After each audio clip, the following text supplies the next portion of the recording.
নমস্কার, আমার অসিমাম স্টাডিজের এই ভিডিওতে আপনাদের সবাইকে স্বাগত। আমার এই অসিমাম স্টাডিজ এমন একটা চ্যানেল যেখানে বাংলা বিষয়ের West Bengal board, CBSE board এবং আইসিএসসি, আইএসসি বোর্ডের যে কোনো সিলেবাসভুক্ত কবিতা, উপন্যাস, নাটক আমার এখানে পুঙ্খানুপুঙ্খ বিশ্লেষণ পাবেন আপনারা।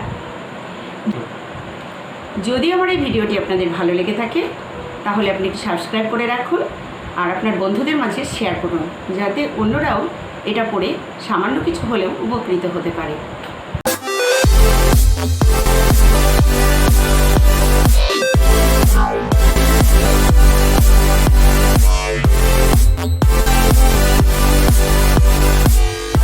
আমার আজকের নিবেদন নবম ও দশম শ্রেণীর আইসিএসই সিলেবাসভুক্ত কবিতা বিশ্বকবি রবীন্দ্রনাথ ঠাকুরের সভ্যতার প্রতি।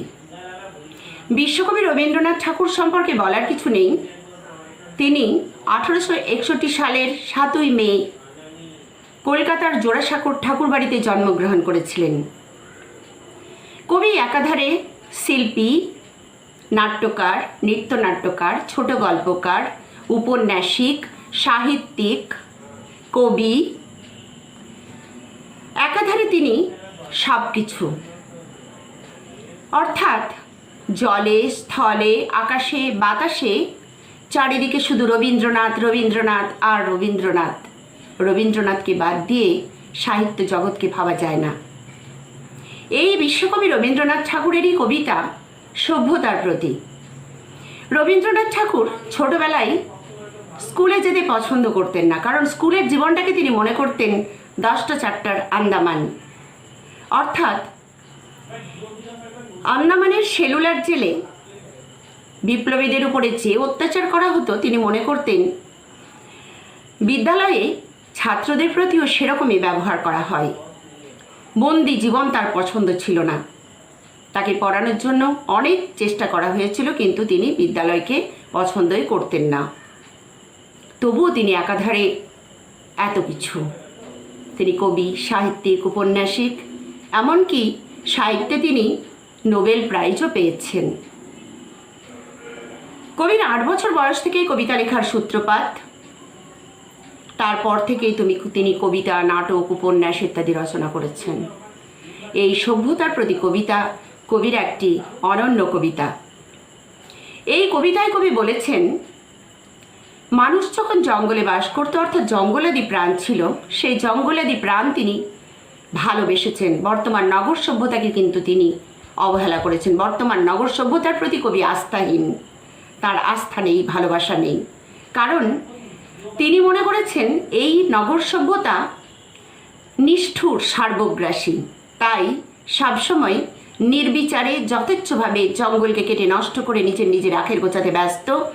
নিজের বড় বড় অট্টালিকা, ইমারত, রাস্তাঘাট, রাজপ্রাসাদ, এমনকি কলকারখানা বানিয়ে সমস্ত গাছপালা কেটে ধ্বংস করে জঙ্গল কেড়ে নিতে ব্যস্ত এই নগরকেন্দ্রিক মানুষ, অর্থাৎ নগরের মানুষ। কবি কিন্তু এই সভ্যতা চাননি। তাই কবি তার সভ্যতার প্রতি কবিতায় বলেছেন, দাও ফিরে সে অরণ্য, লহে নগর। এই নগর কেন্দ্রিক সভ্যতা তুমি নিয়ে নাও, ফিরিয়ে দাও সেই জঙ্গলাদি প্রাণ, সেই জঙ্গল কেন্দ্রিক, অরণ্য কেন্দ্রিক সভ্যতা। অরণ্যকে কবি ভালোবাসেন। যখন মানুষ জঙ্গলে বাস করত, গরু চড়ানোর মাঠ ছিল, পুকুরের জল ছিল, সামবেদের মন্ত্র ছিল, গাছের ফলমূল ছিল, পর্ণকুটিরে বাস ছিল, তখন মানুষের জীবন ছিল সুন্দর, ছিল না কোনো গ্লানি, কোনো মলিনতা। পবিত্র জীবন ছিল সেদিন। মহাতত্ত্ব আলোচনা করার সময় ছিল, সামবেদের মন্ত্র ছিল, মানুষের মনে শান্তি ছিল। কবিতায় বর্তমানে সভ্যতার কাছে ফিরে পেতে চেয়েছেন ছায়া সুনিবিড় শান্তির নীর, সেই তপবন, অর্থাৎ তপস্যার নিমিত্ত যে বন, যে বন তপস্যার জন্য গুরুত্বপূর্ণ বা তপস্যার জন্য শ্রেষ্ঠ, যেখানে তপস্যা করে আগেকার দিনের মুনি ঋষিরা সাধনায় সিদ্ধি লাভ করেছেন, সেই জঙ্গলাদি প্রাণ কবি ফিরে পেতে চেয়েছেন। তাই কবি বারবার একই কথা বলেন, দাও ফিরে সে অরণ্য, লহে নগর। তুমি ফিরিয়ে দাও সেই অরণ্য কেন্দ্রিক সভ্যতা আর নিয়ে নাও এই নগর সভ্যতা। নগর সভ্যতার প্রতি কবি আস্থাহীন, নগর সভ্যতাকে কবি মোটেই ভালোবাসেন না। তাই কবি ফিরে পেতে চান জঙ্গলাদি প্রাণ। কবি মনে করেন বর্তমান সভ্যতায় মানুষ ইটের পরে ইট কীটের মতো বসবাস করছে। মানুষ এতটুকু শান্তি পাচ্ছে না। চার দেওয়াল দিয়ে ঘেরা এই যে ইট কাঠ পাথর দিয়ে গড়া যে ইমারত মানুষকে শান্তি দিতে পারে না। কবিকে পারেনি, আজ আমাদেরও পারছে না। তাই কবি সবসময় এই জঙ্গলাদি প্রাণ ফিরে পেতে চেয়েছেন এবং কবি বিনম্র মিনতি বা আবেদন, দাও ফিরে সে অরণ্য লহে নগর, এই নগর নিয়ে গিয়ে তুমি সেই জঙ্গলাদি প্রাণ ফিরিয়ে দাও। তিনি বারবার বলেছেন, আমি এই বন্ধন ছিন্ন করে সকল মানুষের পরাণে স্পর্শ করতে চাই, অনন্ত এই জগতের হৃদয় স্পন্দন অনুভব করতে চাই।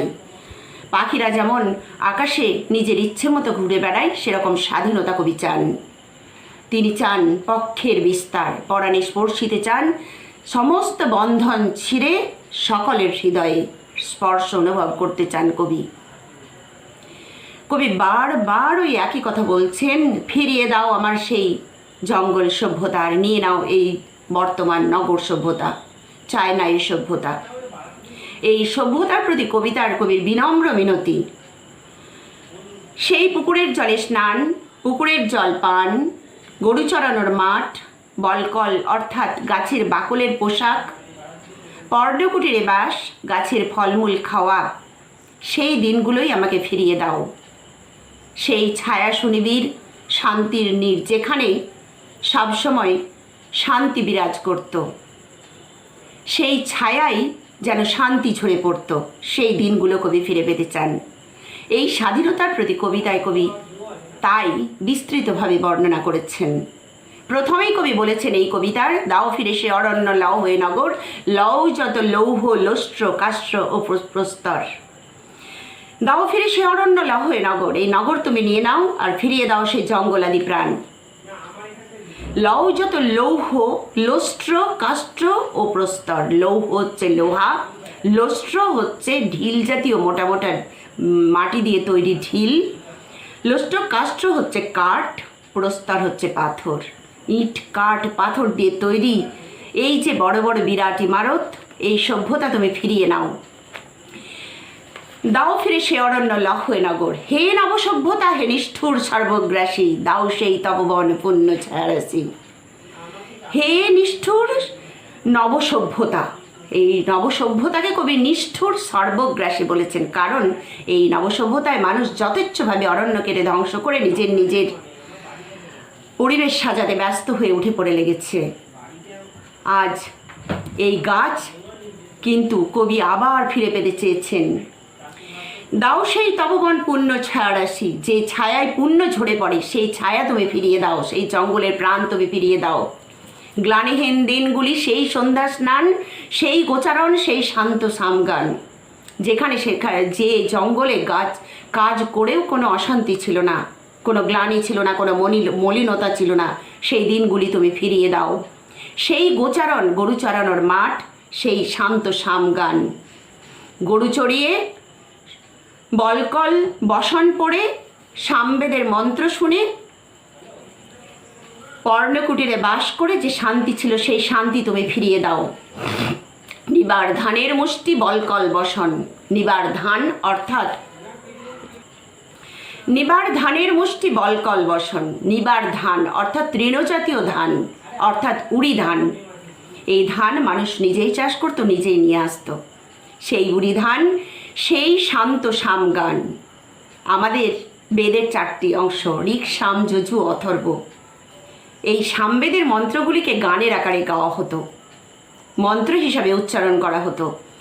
নিবার ধানের মুষ্টি বলকল বসন, যখন মানুষ সেই নিবার ধান বা উড়ি ধান নিয়ে আসতো, গাছের বাকলের পোশাক পরতো, মগ্ন হয়ে আত্মমাঝে নিত্য আলোচন মহতত্ত্বগুলি, যখন মানুষ নিজের মধ্যে নিজের মগ্ন হয়ে মহতত্ত্বগুলি আলোচনা করতো, অর্থাৎ নিজেকে প্রশ্ন করার অবকাশ পেত, নিজের মনে প্রশ্ন করত, নিজেকে ভালোবাসতে পারত, নিজের মনের মধ্যে চিন্তা করার সময় ছিল, সেই দিনগুলো ফিরে পেতে চেয়েছেন কবি। পাষাণ পিঞ্জরে তব নাহি চাহে নিরাপদে রাজ ভোগ নব। পাষাণ পিঞ্জর অর্থাৎ বর্তমানে যে ইটকাঠ পাথর দিয়ে তৈরি যে চার দেওয়াল দিয়ে ঘর, এই ঘর বাড়িটাকে কবি পাষাণ পিঞ্জর অর্থাৎ পাথরের খাঁচা বলেছেন। পাষাণ মানে পাথর, পিঞ্জর মানে খাঁচা।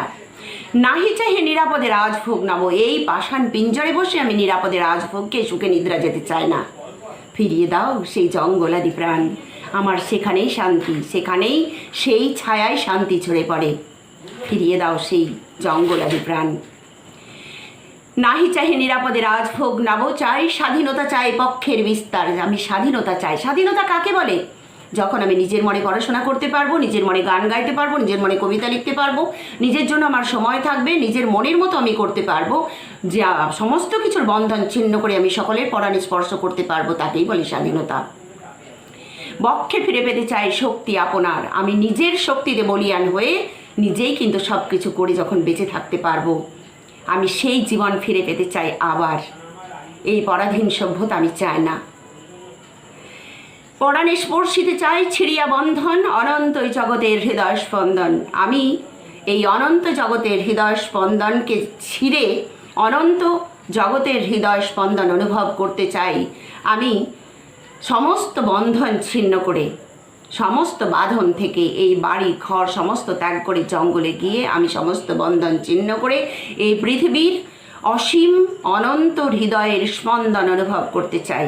সকলের সঙ্গে মিশতে চাই, ভালোবাসতে চাই, ভালোবাসা পেতে চাই, সকলের মনের কথা জানতে চাই। এটাই কবির বিনম্র আবেদন।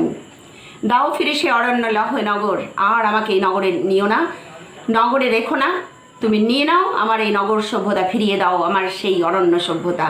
ফিরে যেতে চাই সেই অরণ্যে, সেই জঙ্গলে, শান্তি পেতে চাই একটুকু। কবি চান স্বাধীনতা, যেখানে কবি নিজের মনের মতো কাজ করতে পারবেন, নিজের মনের মতো গান গাইতে পারবেন, নিজের মনের মতো কবিতা লিখতে পারবেন, নিজের মতো বসবাস করতে পারবেন, নিজের মতো সকলের সঙ্গে মিশে সকলের হৃদয়ের স্পন্দন অনুভব করতে পারবেন। সেই দিনগুলো ফিরে পেতে চান কবি। কবির আর চাওয়ার কিছু নেই। এই সভ্যতা, এই আরাম, এই রাজভোগ, এই রাজপ্রাসাদ কবির মোটেই পছন্দ নয়। আর এই নিষ্ঠুর সর্বগ্রাসী সভ্যতা কবি মোটেই চান না। তাই কবি জঙ্গলে ফিরে যেতে চান। তাই কবি বারবার একই কথা বলেছেন, দাও ফিরে সে অরণ্য লহে নগর। এই ভিডিওটি যদি তোমাদের ভালো লেগে থাকে তবে লাইক, শেয়ার এবং সাবস্ক্রাইব করতে ভুলো না যেন। ধন্যবাদ।